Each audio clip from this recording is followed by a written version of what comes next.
Hello and welcome to Sheepdog Says. This is the face of somebody who has spent the past 15 minutes or so trying to start a video with his dog making noises and just losing his marbles and being unable to string a sentence together the way that he has done 102 times previous to now. But anyway, hello and here I am. Thanks for watching. Today has been better, believe it or not, than yesterday ended up being. As I mentioned in yesterday's video, when I got home, the local shopping centre had sent me a letter basically saying that since I'd damaged their property, they needed me to give them my details so they could claim against me. I tried ringing them at the time to say, hang on a minute, you damaged me, and I rang you to get you to pay for my damages, but you said no, so I left it. I basically got through to the manager this morning. I was planning on putting it off. I was planning on just leaving it till later, ringing sort of in my lunch break or whatever. You know, play it cool. I'm all right. I'm not stressed about this. Everything's fine. I got to about 9:10 this morning and I was just like, oh, I have to ring. I have to sort this out. So I rang her. Got straight through. I think it was like, press this to do that, press this to that. You know, management got put straight through to her. And she knew who I was instantly. She was just like, oh, you know, hello there. Yeah, she remembered the letter and everything, and I said, look, I'm a bit confused. Your letter says that because of the damages I caused with my car on their property, you know, I have to pay for X, Y, and Z. I was like, firstly, you caused damage to my car on your property. It was your company that caused the issue. And secondly, when I tried to ring up and get something sorted about it, your guy, the person I spoke to, basically said to me, if you're going to try and claim against us, we're going to claim back harder. So they'll probably settle in our favour. It's not worth you doing it. If you try, we will win. And I was just like scared into not doing it, was the way I worded it to him. Scared's probably too strong a word. I just thought it's not worth the hassle. She said to me, oh, well, I wasn't the manager, and I'm really sorry, blah, blah, you know, went through it all. And she's very understanding. She's very polite and sympathetic. And she basically said, what I'll do is I'll bring the file up again and I'll just check through it, and then I'll send you a letter just to confirm we'll drop it. She said, to be honest, if you want to put a claim in against us and get your car repaired, you can do. I just told her I won't. I think she said, I'm not advising you do this because it would be against my whatever rules of her job, I suppose. But she said, if you want to, I'd recommend it personally. I said, to be honest, no, I'm all right. I think it'd be a bad idea because it's too much of a faff. I'd probably have to pay an excess that was more than the blooming repairs in the first place and then wait for them to claim it back. So I just said to her, I'm happy to call it quits and just wait for the letter to confirm it. So she agreed and said, yeah, fine, we'll do that. See you later. Thanks for calling. And I was shocked. I was probably on the phone about 10 minutes, if that. And she'd repeated herself 3 or 4 times. I was ready to just go, okay, I'm finished now. I don't need to talk anymore. You've agreed to get rid of it. And that's all that I needed to hear. But yeah, she just repeated herself again and again and again. So I thought, she's been very clear they're not going to pursue it. I'm worried that I'm still going to get a letter through saying, we want to pursue it. But if we do, I'll just ring her back and say what's going on. I love the fact that most British people seem to be like that. I feel like there's 2 sides to it. If you sent a letter out, 99% of British people would just go, okay, I'll do what you tell me, Mr. Letter. I need to listen to the letter. It tells me I need to be doing this, so I'll do it. And then equally, when the 1% go back and go, no, 99% of people on the other end of the phone go, oh, okay, yeah, all right, fair enough.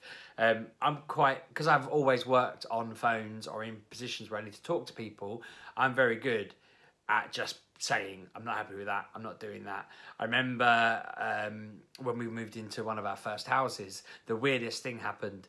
We paid all the stuff to I mean, I hate, no offence to anyone watching if you are one, but I hate estate agents, I hate dealing with them. And I know lots of people do. And I feel like they probably feel like they can justify a lot of the things they charge, but I feel like they probably can't. Most of the stuff they charge is just a rip-off and there to justify them having an income, because most of the stuff they do is pointless, to be honest, if I'm going to be honest and frank about it. So there was a time when we were trying to rent a house and they'd made a mistake. They said to us, oh, you need to pay this, that and the other. And then when we turned up, they said, oh, actually, the landlord's already sorted that bit, just ignore it. And I was like, oh, brilliant, we saved like 150 quid. And then he came out with some weird, oh, actually, we haven't included the share the rent charge. And I was like, what is a share the rent charge?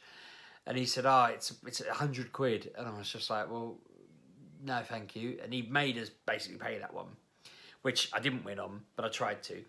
And then a couple of weeks later, we're in the house by this point. We've rented the house. We've sorted it out. We've been there. We got a call saying, I'm really sorry, but you haven't paid the £100 fee for having a dog.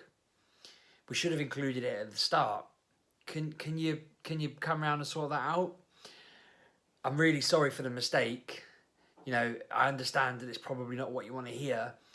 And I just basically went, nope. And they were like, what do you mean nope? And I said, well, no, it wasn't I needed paperwork. We've got a contract. We've signed it.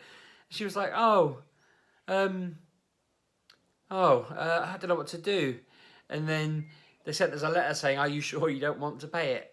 And I just replied, I'm sure I don't want to pay it, thank you. And they were like, oh, okay, fair enough. And I thought somebody's probably got wrapped around the knuckles there. But what a weird thing to ask us to try and do.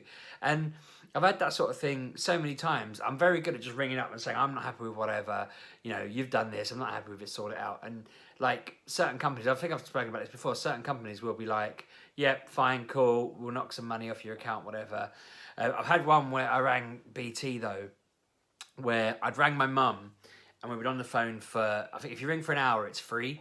Anything over 60 minutes, they start charging a ridiculous amount. I think it's free and then the call suddenly becomes like £4 or something if you go over an hour. I can't remember the exact numbers, I might be wrong.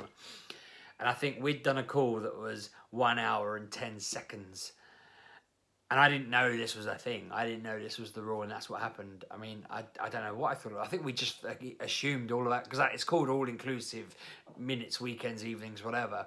So I just assumed, pick up the phone call, it's free. In the terms and conditions, it says that it wasn't. So I thought, I will ring up and I will say, I'm not happy with this, because there's a few other bits I wanted to check in or change or whatever on the account anyway. So I rang up and I said to this woman on the phone, I made a call and you've charged me £4. And she looked into it and said, yeah, that's because it was like 1 hour and 10 seconds. And I said, well, I didn't know there was a charge. I thought it was all inclusive. She's like, well, it's in your terms and conditions. And I said, okay, yeah, but it was only 10 seconds. Like, surely you can just get rid of the £4 or £5, whatever it was. And for the first time and the only time ever in my entire life, she just went, absolutely not. Just didn't talk and just sat in silence. And I just, the silence I then filled with just, oh, okay, fair enough.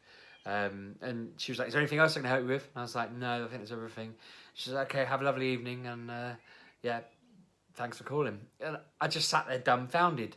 And I thought to myself, that is the best tactic. And now I use it whenever there's a problem on the phone. If that woman had said to me, no, you have to claim, I'd have just gone, I'm not giving you my details, because I refuse. And I would have just gone silent. And I was very lucky when I first started in sales that I had a mentor who was amazing at the job. And he taught me silence is like the golden thing. You say to somebody, I know, that'll be £100. And then you just don't talk. And if they don't talk, you don't talk. And you just, because if you start going, is that all right? Or do you accept that? They'll go, well, no, actually, I was thinking this. If you give an inch, if you give any kind of thought to it or change what you're saying, people will leap on it. It's just one of those things. It's like, I notice it with my kids. If you say to them, do you want to eat this pizza I've cooked you? They'll inevitably go, no. No, I don't want pizza. I don't like pizza. Whereas if you just go, here's your pizza, they'll just start tucking into it. And I've noticed it in loads of things now because of it. If I just say to them, I don't know, pick your clothes up, and then just don't say another word, they inevitably go and they'll do it eventually, even if maybe not straight away. If I start going, can you do it, or will you do it in a minute or whatever, they faff around. But that direct, commanding kind of, they ask a question, if they say, can I have sweets? And I go, you're not really eating dinner. They'll be like, oh God, if I just say, nope, they're just like, bang. And I just think it's such a good tool. It's better in sales or ringing companies, because I don't think they like dealing with, most people don't like dealing with confrontation on the phone. That's why customers tend to get away with murder and do whatever they want. But when you get someone who's just short and simple, it's so good. I've kind of gone off on a weird I don't even know how I got onto that now, but yeah, I'm pleased this woman wasn't like that. I was trying to think what I would do if I come up against like the brick wall that was just no, we will pursue you for this. We do want the money. I'd have just been like, I think I'd have carried on. I'd have gone to Citizens Advice and seen what I could have done, because I've had this before. I've been quite naughty before, where a company made, because I used to work for a company where people used to make mistakes, and customers would leap on it, and sometimes they'd cave. I had one where a TV company. I bought a TV years ago, and they told me that I rang up to pay for it. I rang up to say, I want to settle my bill. I owe you like £600. And they were like, it's already been settled. And I said, oh, okay. Are you sure? And they're like, yeah, it's all settled. I said, can you send me that in writing? And they're like, yeah, sure. Send me it in writing. And then about 6 months later, they wrote to me saying, dear Sheepdog, you've not paid for your telly. Can you ring us up and settle up? And I rang them and said, hang on a minute. I rang you to settle up and you told me it had been paid. I've got it in writing. Here it is. And they were like, yeah, that was a mistake. And I said, well, I spent the money now, to be honest, because part of me, and I know some people have been watching going, well, you haven't paid for it. Part of me wasn't sure. I was like 80% sure I hadn't.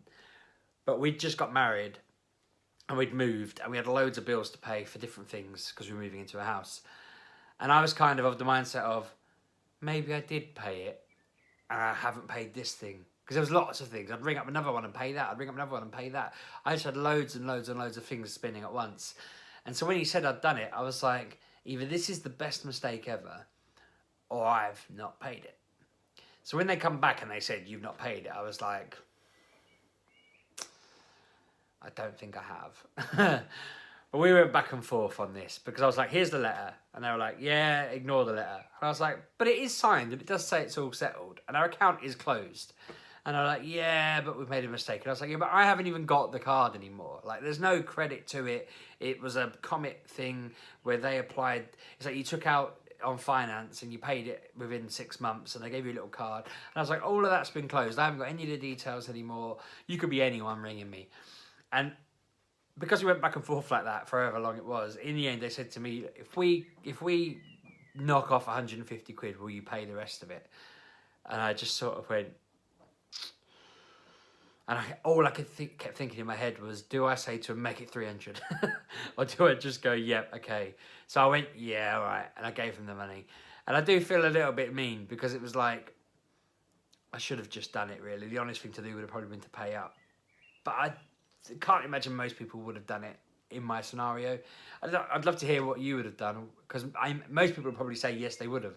But I bet you wouldn't have in that scenario. When I come off the phone and told my dad that I'd been given the green light, that it was all going to stop with this insurance claim, his first response was, you should have asked them for a voucher. When you said you weren't going to claim against him, you should have just said, but I will have a £150 voucher from the shopping centre. And I thought, God damn it, where was he? If I'd have said to him beforehand, what's my plan? I'd love to have said that, because that would have been a prime example of the Britishness of it all. Should have probably been like, I see what I can do. And then I'd have probably got like a tenner or something. But still, it would have been better than a poke in the eye. I can't ring back and say to her, I will make a claim unless you give me... But I'm not going to do that anyway. I feel like where we've left it is neutral. I still have to pay for the damage done, but they still have to pay for a gate. Nobody wins or loses in that scenario. That's fair. I do feel bad about the TV, though, in the back of my mind, because I feel like I could have convinced myself 100% that I hadn't paid it. But because it was ambiguous and then I spent the money, I was kind of like, you screwed me over here, because when you told me it was done and I asked you to check and you said it was done, I spent the money. I was just like, it's so long ago now, it just doesn't matter. I don't even think the company exists anymore. Do Comet exist, English people? Have they gone bust? It's probably why. They're probably 600 quid down or whatever, and I held them to ransom like a moron. But anyway, enough of that. Thanks for watching. Let me know whether you would have done the same with the TV, because I do wonder whether that was just massively immoral or just a big old balls up. I think by the end I was taking the mickey a bit, but only stalling because I needed to find the money I had to pay them, to be fair. That was a justification I forgot to mention. I just didn't have the money, and I was like, how on earth do I deliver? I'm going to stop rabbiting anyway. Subscribe, like, comment, all that stuff. Hit the bell, as Lamp Up says. And thanks for watching. I'll see you tomorrow. It's nearly the weekend. We're nearly there. Thank you very much.